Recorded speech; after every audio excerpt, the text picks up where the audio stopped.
Out की। मेरा एक मोअज़्ज़िज़ दोस्त ने मेंबर ने कहा कि जी हम टोपी ड्रामा कर रहे हैं। मैं समझता हूं कि यह मुनासिब लफ्ज नहीं है। हमने अपनी जिंदगी असूलों पे दी है, हमने जिंदगी में टोपी ड्रामा नहीं की। इन अल्फाज को भी हज़फ किया जाता है। मैं अगर अपना मुंह खोलूं, ठीक है ना, तो आप बैठ जाएं, आप बैठ जाएं, आप बैठ जाएं। डॉक्टर साहब, तो ये मुनासिब लफ्ज नहीं है। जी जी डॉक्टर साहब आप बोले। आपका मुझे आपका भी पता है, आपका पता है मुझे पता है आपकी किरदार क्या। आप बैठ जाएं।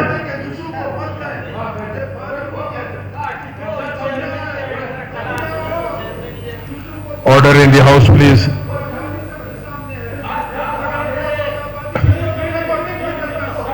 Order in the house please. Honourable members, order in the house. Khairjan Baloch साहब तशरीफ रखे, आप तशरीफ रखे। खैरजाम बलोच साहब,